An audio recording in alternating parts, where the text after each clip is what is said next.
Vamos a arrancar, vamos a hacer la lectura, como en general hacemos.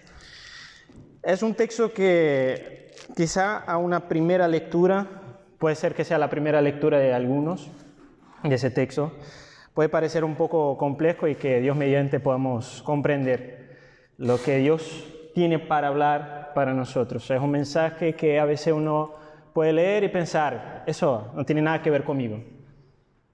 Pero Dios mediante vamos a poder aplicar eso a nuestras vidas. Así que vamos a leer Romanos 11, del 1 al 10. Y yo pido que tú puedas estar con tu Biblia para que puedas seguir acompañando la lectura que vamos a seguir teniendo después que arranquemos.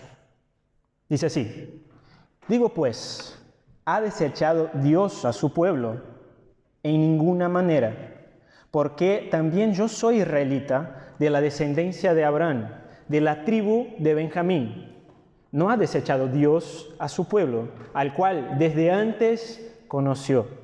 ¿O no sabéis que dice de Elías la Escritura, como invoca a Dios contra Israel, diciendo: Señor, a tus profetas han dado muerte, y tus altares se han derribado, y solo yo he quedado, y procuran matarme? Pero, ¿qué le dice la divina respuesta? Me he reservado 7,000 hombres que no han doblado la rodilla delante de Baal. Así también, aún en este tiempo, ha quedado un remanente escogido por gracia. Y si por gracia, ya no es por obras. De otra manera, la gracia ya no es gracia. Y si por obras, ya no es gracia. De otra manera, la obra ya no es obra. ¿Qué pues? Lo que buscaba Israel no lo ha alcanzado, pero los escogidos sí lo han alcanzado. Y los demás fueron endurecidos, como está escrito: Dios les dio espíritu de estupor, ojos con que no vean y oídos con que no oigan, hasta el día de hoy. Y David dice: se ha vuelto su convite en trampa y en red, en tropezadero y en retribución. Se han oscurecido sus ojos para que no vean, y agóbiales la espalda para siempre. Duro el texto, ¿no? Vamos a orar para pedir a Dios la ayuda para poder comprender todo lo que tenemos que comprender. Oremos. Padre Santo, ayúdanos, Dios, a comprender tu palabra, Señor. Ayúdanos, Señor, a aplicar tu palabra. Ayúdanos, Padre, a vivir tu palabra. Que no seamos solamente oyentes o lectores, sino que podamos practicar la verdadera y pura religión, Señor. Que podamos glorificar a tu Hijo, Señor, y poder vivir una vida que es digna de tu nombre. Ayúdanos, Señor. Sea nuestra oración en nombre de Jesús. Amén. Amén. Bueno, el título del mensaje quizás para algunos provocó una curiosidad y no sé, quizás algunos buscaron en Google qué significa. No tengo mucha esperanza, pero por ahí algunos buscaron. Quizás algunos ya conocían el tema. ¿Hay alguien que ya conocía esta palabra rara que está ahí? Bueno, sí, es catástrofe. Nadie conocía. Gracia. No. Eucatástrofe de gracia. Entonces, quizá otros, no sé, no les interesó la palabra, porque no les interesa nada. Entonces, estaba esperando el mensaje por ahí que yo iba a comentar alguna cosa, pero si no comento no importa, nadie se importa con nada. Pero bueno, eucatástrofe. Esa es una palabra que fue acuñada hace no muchos años, y fue acuñada por un autor bien conocido, que es el J.R.R. Tolkien, que es el autor de Señor de los Anillos. Me imagino que la gran mayoría conoce Señor de los Anillos. Y bueno, eucatástrofe habla sobre un giro repentino en una historia, donde está pasando algo y de la nada hay un giro que todo cambia. Explicando un poco la palabra, eu es un prefijo griego que significa bueno, y catástrofe es catástrofe, ¿no? Sabemos que catástrofe es algo repentino que pasa y que es malo, pero eucatástrofe es como si fuera el opuesto a eso. Es un giro repentino para algo bueno, algo que cambia la historia y nosotros quedamos boquiabiertos con todo eso. Todos nosotros ya vimos películas y sabemos qué significa en la práctica una eucatástrofe. Cuando vemos una película apocalíptica donde la humanidad se va a acabar, ya no hay esperanza y entonces el protagonista abre una cueva y están ahí 200 personas, ¿no? O entonces yo estaba hablando con Jonathan ayer y estábamos pensando en otra película que quizás la gran mayoría conoce, la última película de Los Vengadores, ¿quién se recuerda? Bueno, estaba una pelea impresionante entre Thanos y Iron Man y entonces ayer yo me puse a ver el final de la película otra vez y entonces Thanos tira a Iron Man para allá, entonces él toma, ¿cómo se llama el coso? Guantelete del infinito, él toma el guantelete del infinito, y en este momento yo estaba por llorar, se acabó la humanidad, se fue y entonces y no pasa nada. Y entonces miramos y Iron Man está con las joyas, ¿no? Las gemas. Y entonces hace así y salva la humanidad que hace 5 segundos estaba completamente arruinada, 50% de la humanidad arruinada. Eso es una eucatástrofe. Y el texto que Pablo nos presenta aquí es una eucatástrofe también. En los últimos 2 capítulos, el 9 y el 10, Pablo ha hablado un montón de cosas sobre Israel, el conocido pueblo de Dios en el Antiguo Testamento, y él habla cosas muy duras, como por ejemplo en el capítulo 9, afirma que Dios mostró su misericordia para con aquellos que no eran judíos, que son los gentiles. En el capítulo 9, usando Oseas, habla de Dios como que abrazando un nuevo pueblo, haciendo parecer que Dios está rechazando su antiguo pueblo. Al final del 9, él usa Isaías y afirma que Israel tropieza en su salvación, pues buscaba a Dios por medio de sus propios méritos. Y en el capítulo 10, usando simplemente David, Moisés y Isaías, habla como Dios se reveló a los gentiles, pues Israel era un pueblo rebelde y contradictor. Ese es el clima que Pablo dejó en los últimos 2 capítulos. Y todo nos lleva a creer que está todo arruinado para Israel. Todo mal. Israel fue rechazado, no hay vuelta atrás. Dios, que un día adoptó ese pueblo, lo desechó. Y entonces Pablo nos va a mostrar una eucatástrofe. Pablo va a decir que mismo delante de todas las evidencias que nosotros tenemos, que él presentó en los últimos 2 capítulos, hay un remanente, hay una parte de Israel que sigue fiel, que permanece creyendo. Va a decir que no es una eucatástrofe común, es una eucatástrofe de gracia. Pues solamente por la gracia es que este grupo permanece fiel y alcanza la salvación. Y nos va a mostrar cómo el rechazo a Dios es una catástrofe en la vida de cualquier persona. En resumen, el mensaje habla que si no es la gracia soberana de Dios, nosotros todos estamos arruinados.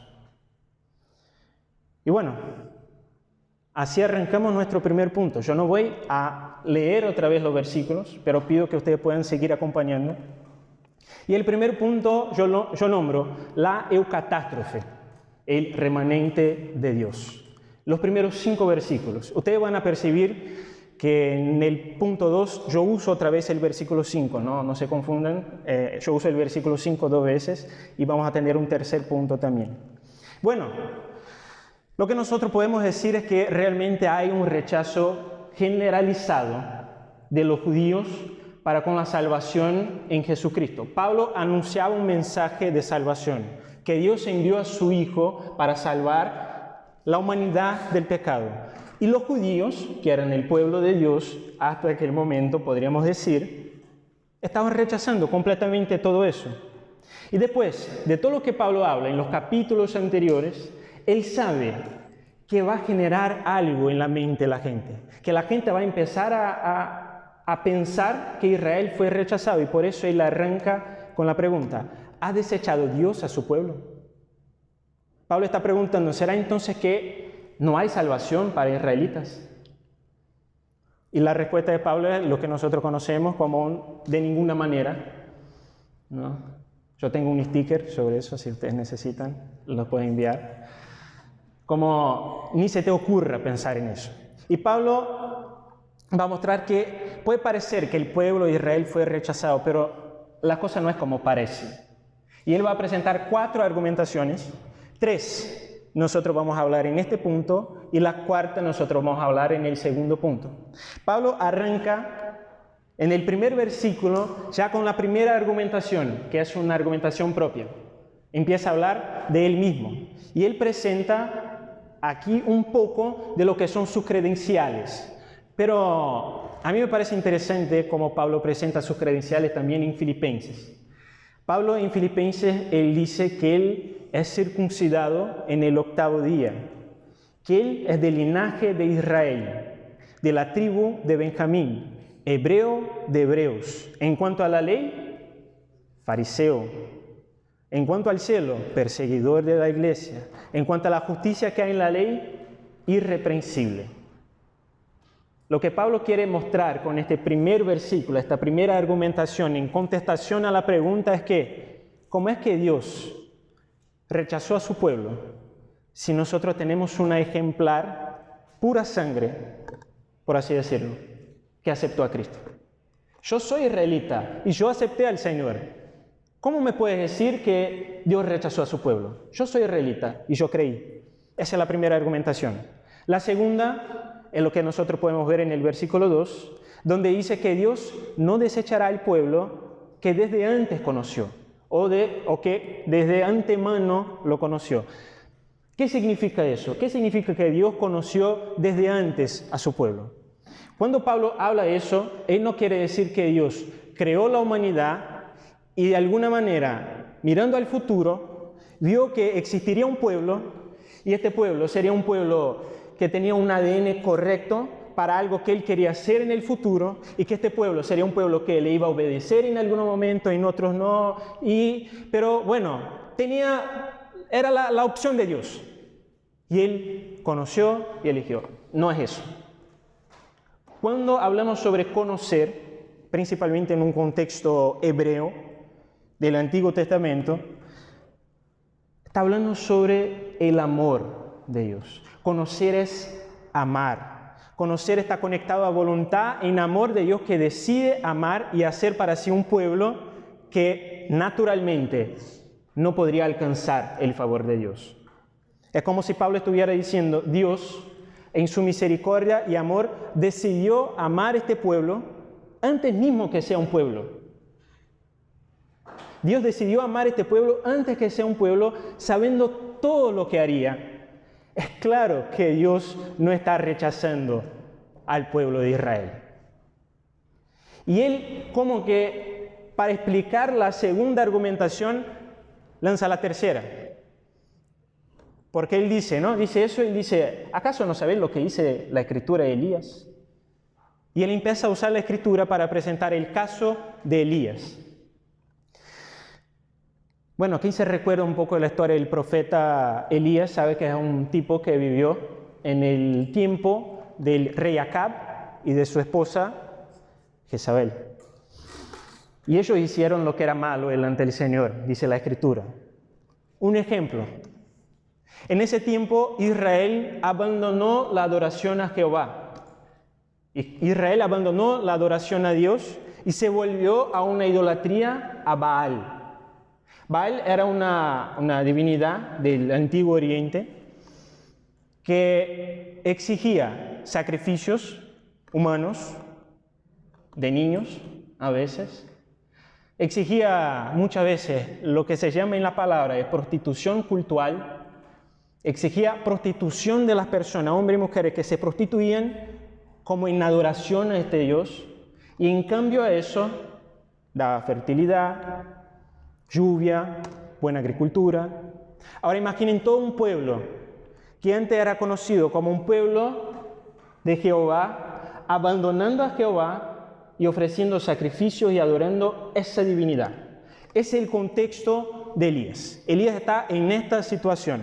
Y en cierto momento él desafía a los profetas de Baal y de otro dios y hace un desafío. Suben a un monte, son varios profetas contra él. El desafío era muy sencillo, que iban a poner un altar, iban a poner un sacrificio y el Dios que hiciera descender fuego del cielo era el Dios verdadero. Así era el desafío de Elías. Bueno, la historia la gran mayoría conoce. Baal no fue Dios suficiente para hacer descender fuego del cielo. Elías oró, descendió fuego y entonces el pueblo fue y mató a todos los profetas. Así. Casi termina la historia, porque no termina así, porque Elías se pone con miedo de lo que podría hacer Jezabel con él, porque era una mujer pesada. Y entonces él empieza a huye. Y esta historia nosotros tenemos, si uno quiere buscar después, Primera de Reyes 18 y 19, ahí está la historia. Y él huye hasta el punto que él entra en una cueva con miedo de Jezabel. Mató a todos los profetas, parece que fue una gran victoria, pero él estaba con miedo y entra en la cueva. Y entonces Dios le pregunta, ¿qué haces? ¿Qué estás haciendo? Y Pablo hace como un resumen de la respuesta de Elías, que es justamente cuando él habla de lo que Elías dice, pero yo quiero leer Primera de Reyes 19:14, que es la respuesta de Elías como está en el Antiguo Testamento. Y Elías dice así, después de recibir la pregunta de Dios, dice, me consume mi amor por ti, Señor Dios de los ejércitos. Los israelitas, miren eso, los israelitas han rechazado tu pacto, han derribado tus altares y a tus profetas han matado a filo de espada. Yo soy el único que ha quedado con vida y ahora quieren matarme a mí también. Elías sufre porque para él ya no existían otros que aman a Dios. Para él estaba solo porque todos los otros rechazaron a Dios. ¿Y qué dice la divina respuesta? Pregunta Pablo. Me he reservado 7,000 hombres que no han doblado la rodilla delante de Baal. Pablo aplica eso como una respuesta. Como que preguntan, ¿ustedes creen que Dios ha rechazado a Israel? Y él dice, de la misma manera, hoy también hay un remanente. De la misma manera, mismo delante de todo el rechazo del tiempo de Pablo, de Israel para con Cristo, hoy también hay un grupo así. Hoy también hay un grupo que no dobló su rodilla. Pablo está hablando, por ejemplo, de los apóstoles. Está hablando de los que creyeron en Pentecostés. Está hablando de la mamá de Timoteo, que era judía. Está hablando de Lucas. Está hablando de Marcos. Y está hablando de tantos otros judíos que abrazaron la fe en Cristo. Eso es una catástrofe para el pueblo de Israel. Todo estaba arruinado, pero Pablo está mostrando que no. Dios no ha rechazado el pueblo, ni las promesas fallaron, porque así como Pablo dijo en Romanos 9:6, que no todos los que descienden de Israel son israelitas, lo que Pablo está diciendo ahora para nosotros es, ustedes están mirando un Israel, pero lo que estoy diciendo para ustedes es que hay un Israel que está dentro de Israel. Hay un remanente. Yo me acuerdo una vez que yo tenía una laptop que para mí estaba completamente rota y la iba a botar con algunas otras cosas electrónicas. Y me acuerdo que un amigo, y todos nosotros tenemos un amigo que es así, le decía, no la bote. Yo voy a abrir la laptop y seguramente hay cosas que no están rotas ahí adentro. Y entonces la voy a usar. No sé si hay alguien que aquí es así, pero siempre hay. ¿Tú? ¿Sabes? Ok. Bueno, sabe. Y entonces él dijo, pásamelo porque seguramente hay cosas que no están mal dentro de la laptop y la puedo usar y hay cosas que yo puedo reutilizar, por así decir, en otros lugares. Y bueno, así que le pasé y me parece que hizo buen uso. de todas estas cosas, no sabía que existían tantas cosas buenas todavía dentro de la laptop. Pero la pregunta que arranca el capítulo muestra que a veces nosotros caímos en el mismo error que yo estaba cayendo, de botar todo.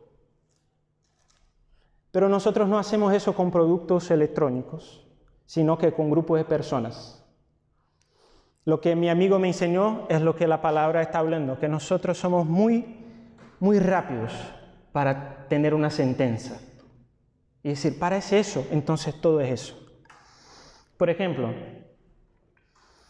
cuando encontramos con alguien nuevo, preguntamos, ¿viniste de esta iglesia?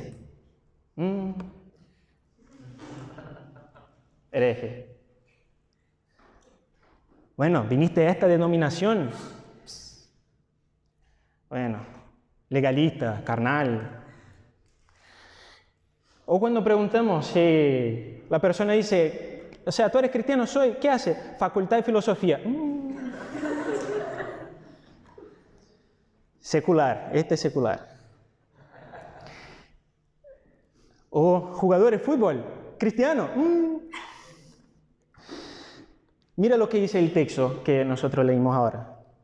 Dios tenía un remanente en el contexto que estaba Israel. Un contexto blasfemo, apartado, idólatra. Debería darnos temor decir que en determinados lugares no existen verdaderos creyentes.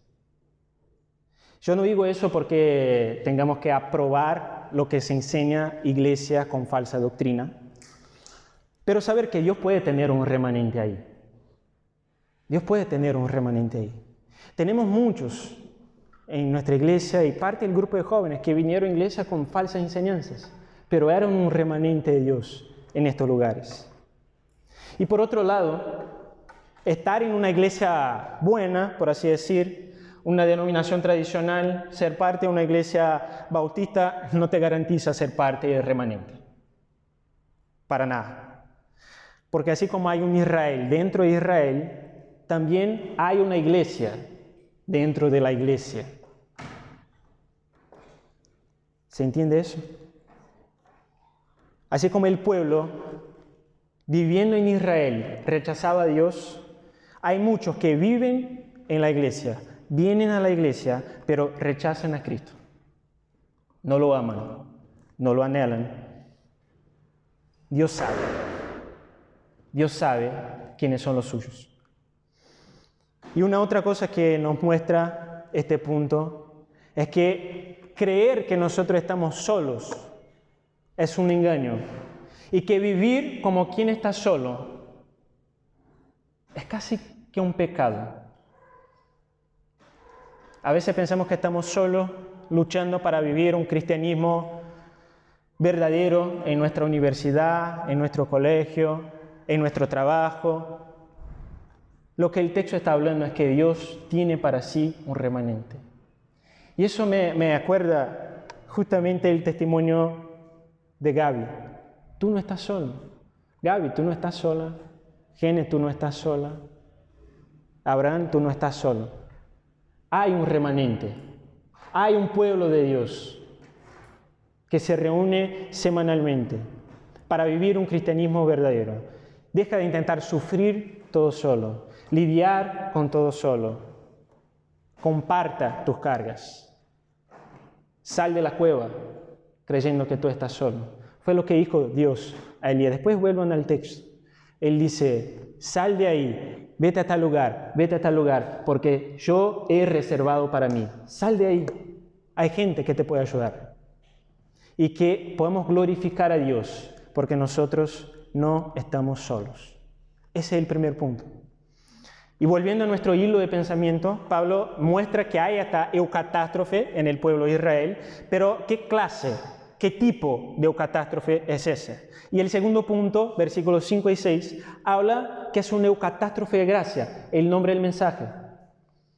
¿Cuál es la característica necesaria para que Dios elija el remanente?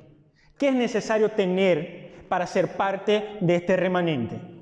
Y Pablo contesta, y Pablo dice, Dios eligió este remanente porque ellos son buena gente, porque ellos cumplen su deber, porque ellos cumplen los mandamientos, porque ellos van a la iglesia, ofrendan, diezman y participan todas las semanas del matecito.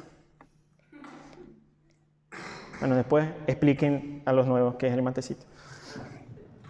Pero Pablo no dice eso. El versículo 5 dice cuál es la característica del remanente. Dice que así también, aún en este tiempo, ha quedado un remanente escogido por gracia.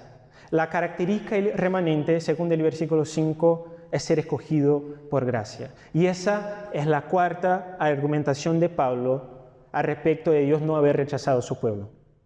Y se llama justamente la argumentación de la gracia, donde quiere mostrar que la elección de cualquier persona depende exclusivamente de la gracia de Dios y no de ninguna actitud, característica o acción de nuestra parte. Y eso queda muy claro, muy explícito en el versículo 6, donde Dios opera con gracia, no hay obras.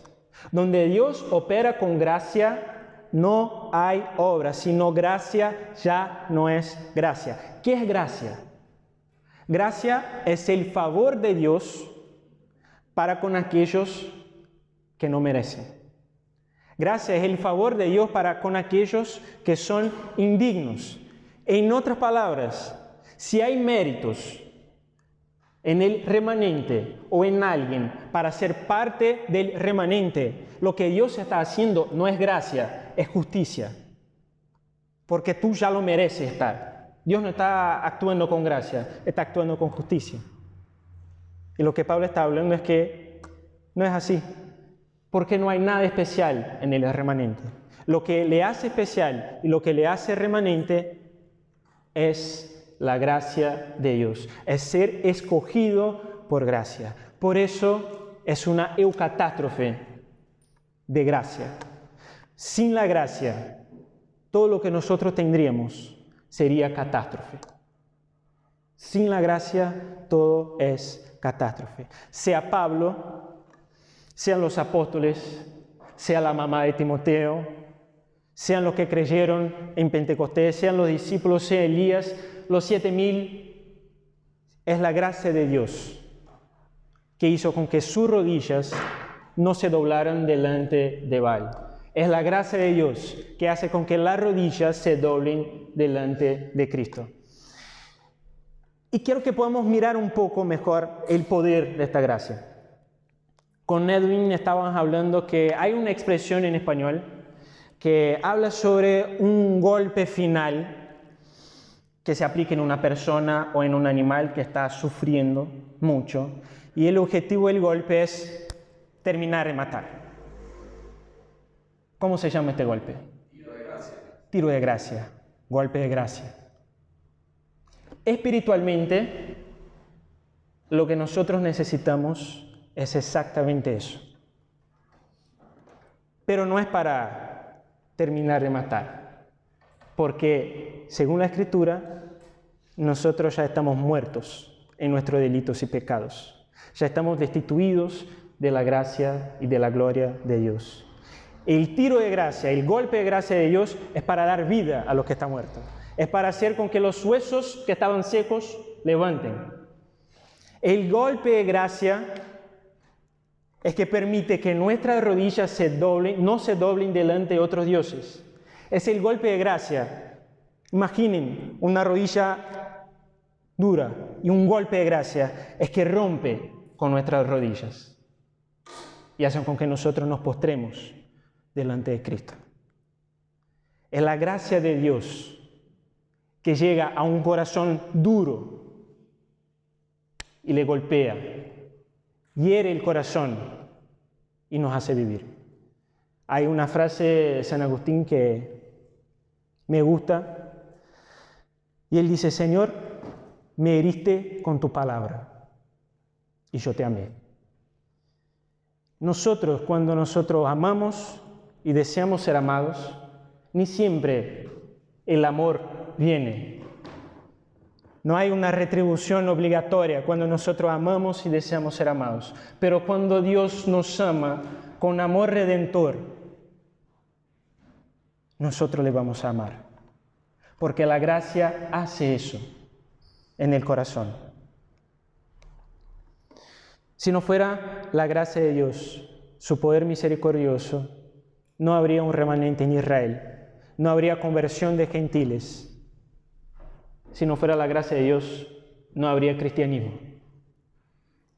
En cierto sentido, todos nosotros comprendemos un poco sobre qué es la gracia de Dios. Cuando tú vas a orar, ¿qué dices a Dios? Felicitas a Dios porque Dios reconoció que en ti hay valor, porque Dios reconoció que tú eres una persona excelente. Cuando tú oras, tú hablas, Señor, te felicito, soy un tipazo. Por eso me elegiste, porque sabes que tú me necesitas para hacer las cosas.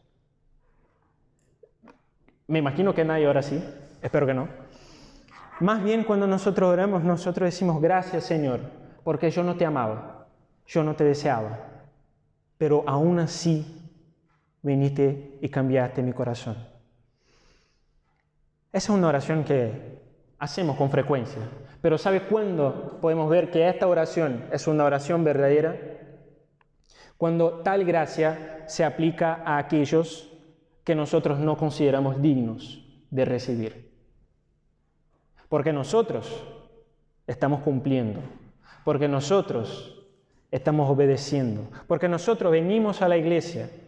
Quizá uno que nació en cuna cristiana va a decir, pero toda mi vida yo he obedecido.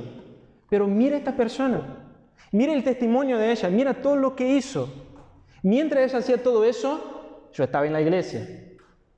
Mientras ella hacía todo eso, yo estaba tocando arpa.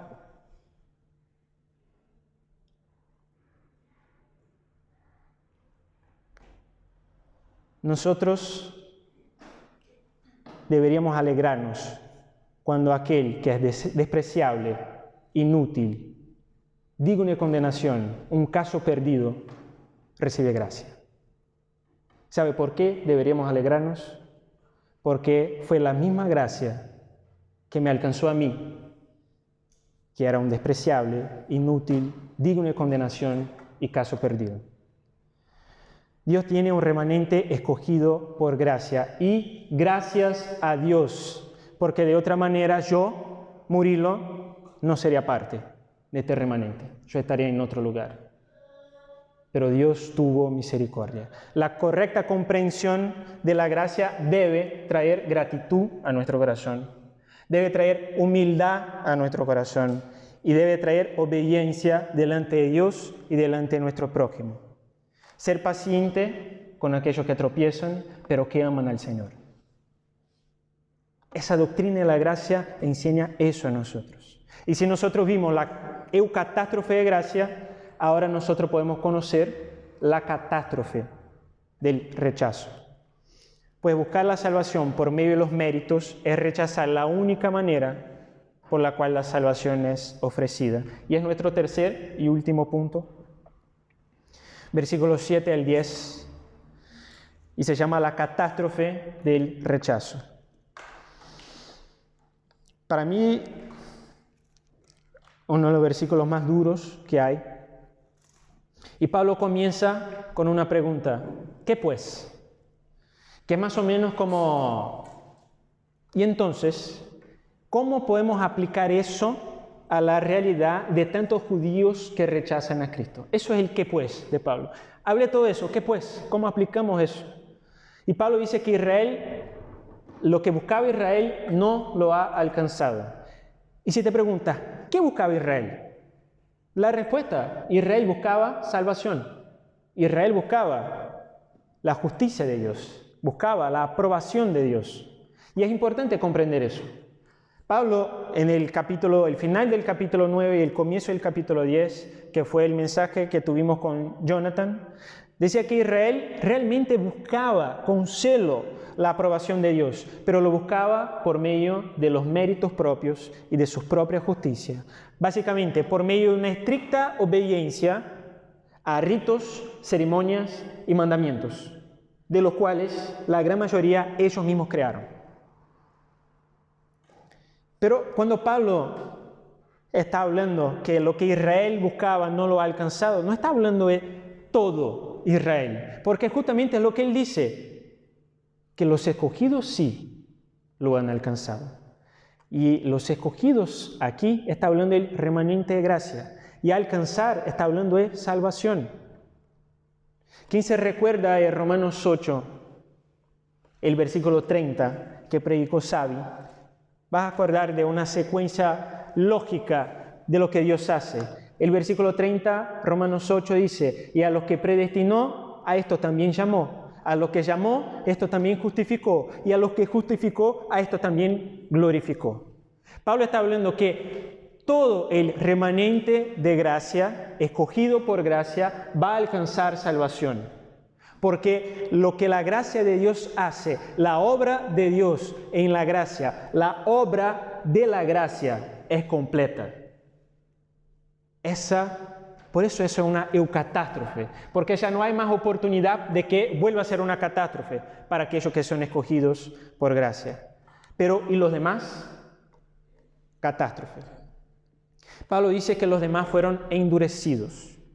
Y es muy duro porque no solamente fueron endurecidos, sino que fueron endurecidos por Dios. No podemos huir de ese texto que está hablando Pablo.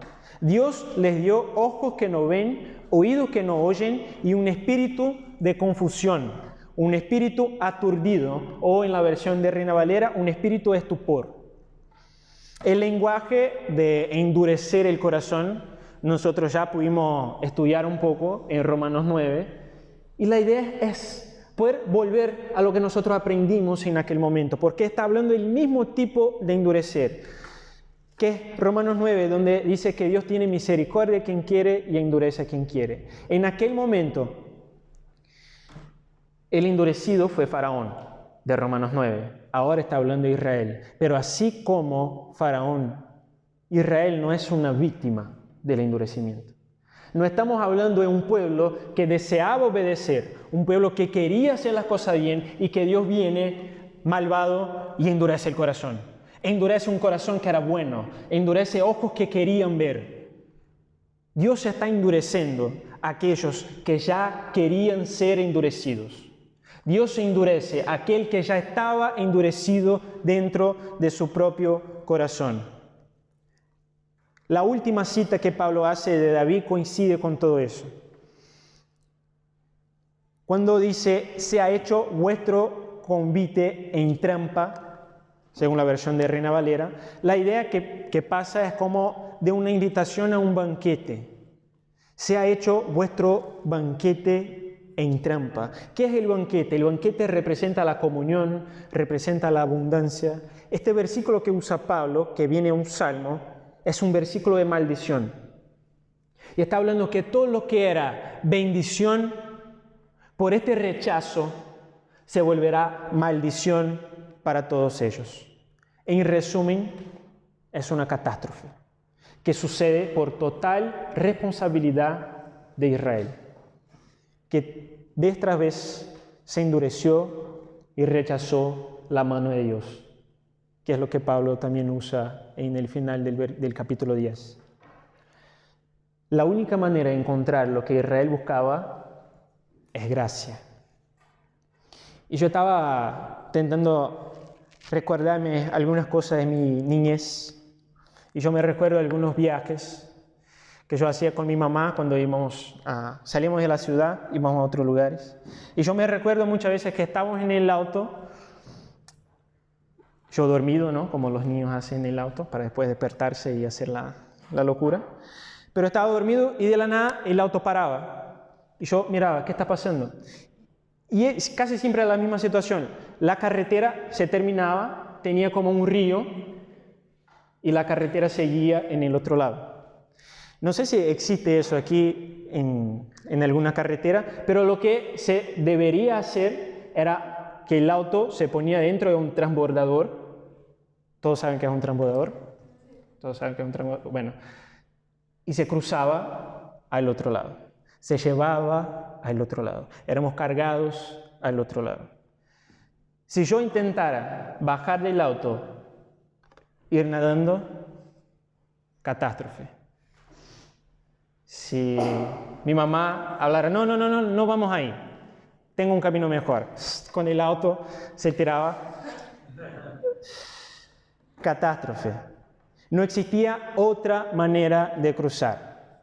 Nosotros necesitábamos estar dentro del transbordador. Todo y cualquier intento sería una catástrofe. Y Pablo está hablando que hay un río frente a la carretera que estamos. Y que Israel deseaba cruzarlo, pero no pudo porque no quiso ser cargado. El transbordador no era como un apoyo para lo que mi mamá y yo queríamos hacer. No era como una ayuda. Literalmente nosotros necesitamos ser cargados al otro lado, llevados al otro lado, poner nuestro peso y ser llevados. De la misma manera, la gracia no es una ayuda, la gracia no es un apoyo, la gracia no es un incentivo para que tú puedas alcanzar la salvación. La gracia es el propio transbordador que te lleva al otro lado, solamente por ella.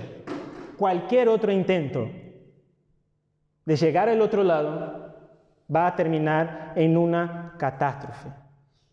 El ejemplo del endurecimiento del corazón de Israel es una dura advertencia a aquellos que están en la iglesia y están jugando de ser cristianos. Personas que vienen a la iglesia, pero siguen coqueteando, enamorándose del pecado. Sean pecados sexuales, sea la mentira, sea la envidia, sea la codicia, sea la desobediencia. Es coqueteando con el pecado. Es enamorándose del pecado, es practicando el pecado, sabiendo que no debes, pero siguiendo haciendo eso, que vas a tener tu corazón más entenebrecido. Es lo que estaba pasando con Israel. Tenía delante de ellos, pero seguían pecando, seguían pecando. Eso es una dura advertencia a nosotros. Tenemos que ver el ejemplo de Israel y arrepentirnos, porque va a llegar un momento que si nosotros seguimos así, el pecado ya no va a ser pecado para nosotros. Y vamos a empezar a aceptar cosas que ya no deberíamos aceptar. Miren el ejemplo de Israel y arrepiéntanse si ustedes hacen parte de este grupo. Hay un miedo muchas veces de pensar, de creer en la gracia. Hay un temor. Ya he declarado que ya pude escuchar a algunos pastores hablando. Hay un temor de predicar sobre la gracia. Hay un temor de predicar sobre una gracia que nos da una salvación que independe de nuestros esfuerzos, nuestros méritos. Porque hay un miedo de que eso va a llevar al hombre a una vida de pecado. Y entonces no predicamos sobre la gracia y lo que hablamos es que nosotros tenemos que vivir con miedo de perder nuestra salvación. Debemos estar día tras día obedeciendo, haciendo. ¿Por qué amo a Dios? No, porque tengo miedo de que Él me rechace. Y eso, al final, solo nos va a llevar a un legalismo. Saber que yo fui salvo por gracia me llevará a obedecer a Dios, no por un miedo de perder la salvación, sino como gratitud por una salvación que nunca merecí. No fueron mis méritos, fue la elección de Dios. El remanente de gracia no doblará su rodilla ante otros dioses, no porque tienen miedo de perder su salvación, sino porque Dios los escogió por gracia. Y la misma gracia no va a permitir que sus rodillas se doblen delante de otros dioses. Y como conclusión, yo quería decirles que no es solamente para Israel esta eucatástrofe. Podemos decir que esa es nuestra eucatástrofe de gracia. Porque nosotros estábamos muertos, naturalmente condenados. Por nuestros pecados estamos destituidos de la gloria de Dios. En otras palabras, ya no teníamos acceso a Dios. Ya no teníamos el favor de Dios. Cuando Dios, en el Antiguo Testamento, da instrucciones para la construcción del templo, existía un lugar del templo que era el lugar santísimo, que representaba la presencia de Dios. Y Dios, cuando da las instrucciones, Él dice que es necesario poner una cortina, es necesario poner un velo que separe el lugar santísimo de las otras cosas. En otras palabras, Dios está hablando que hay una separación entre el hombre y el Dios, que es a causa del pecado.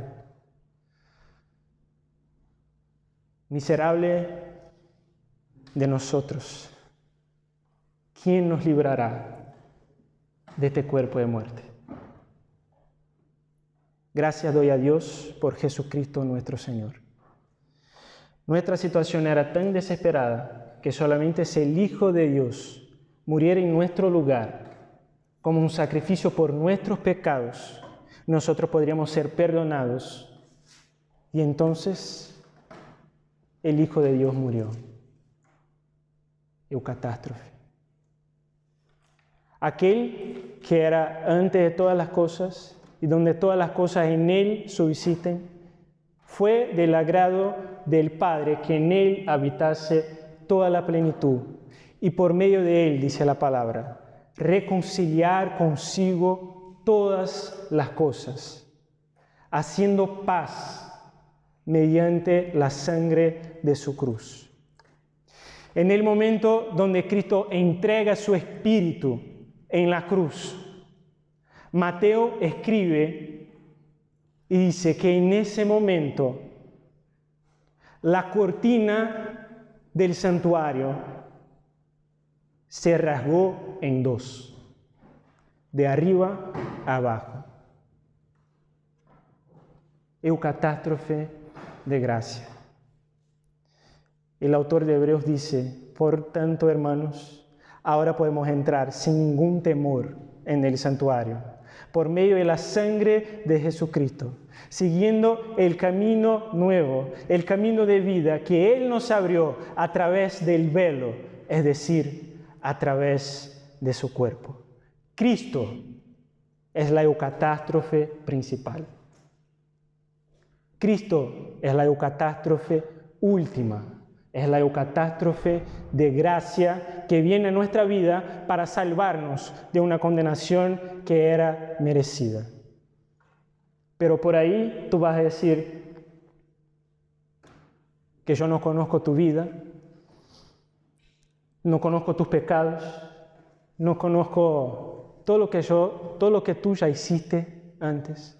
¿Cuántos pecados hay ahí? ¿Será que esta gracia es suficiente? Volviendo a la ilustración, cuando yo era niño, yo me acuerdo que era un pensamiento de niño cuando entraba en el transbordador. Niños tienen pensamientos que, ¿no? Y yo decía como madre, pero ¿y si son demasiados autos aquí? ¿Y si el peso es muy grande? ¿Eso no va a caer? Pensamiento de niño. Pero la respuesta de mi mamá se puede aplicar aquí. Y te puedo decir que nuestro sostén es suficiente para el peso que está en ti. Es suficiente. No importa el peso de tus pecados. Crea en Cristo. Mira el crucificado.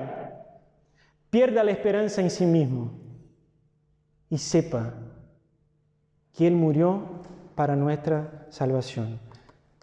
Hay una frase de Martín Lutero que él dice, arrepiéntete y di, tú Señor, eres mi justicia y yo soy tu pecado. Has tomado en ti lo que tú no eras y me has dado lo que no soy.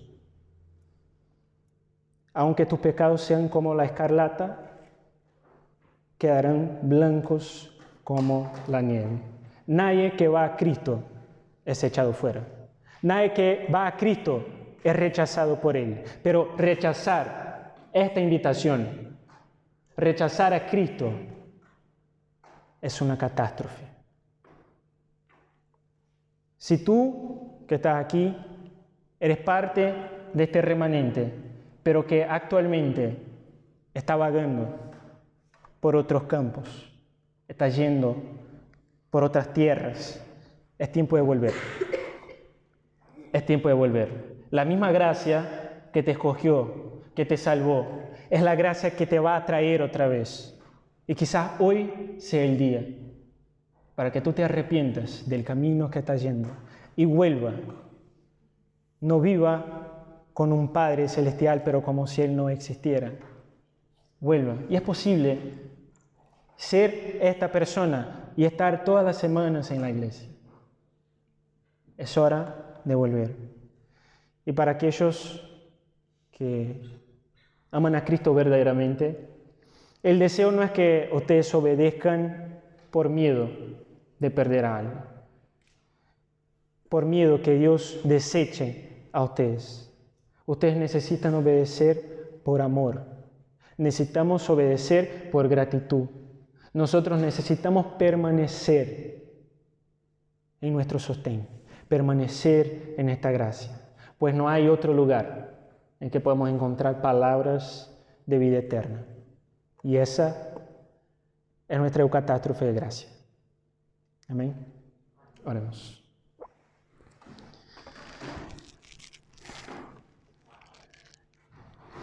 Gracias, Señor. Gracias porque si no fuera por tu gracia, yo no estaría aquí. Mis hermanos no estarían aquí. Todo eso, Señor, sería pura hipocresía. Todo eso sería un simple show. Todo eso sería una charla, como cualquier otra charla que nosotros podemos tener en la universidad, en nuestra carrera, mirar en YouTube. Pero por tu gracia, por tu amor, nosotros no estamos aquí como hipócritas, Señor. Estamos aquí como indignos, pero que fueron amados. Como aquellos que fueron heridos por tu palabra y te amaron, Señor. Ayúdanos, Señor, a vivir en esta gracia y obedecer, Señor. Tener en ti nuestro principal deseo, nuestro anhelo, Señor, que tu palabra sea nuestra delicia, como dice el salmista. No por miedo de que tú nos vas a rechazar en el último día, Señor, sino como gratitud por esta salvación que nosotros jamás merecemos. Y nunca vamos a merecer, Señor. ¿Quién puede comprender tu mente, Señor? Te agradecemos, Padre. Y oramos en nombre de Cristo, que es nuestra eucatástrofe, que vino para librarnos de una condenación cierta y segura, y que nos trasladó, Señor, a la luz y a la vida eterna. Gracias, Padre. En nombre de Jesús. Amén.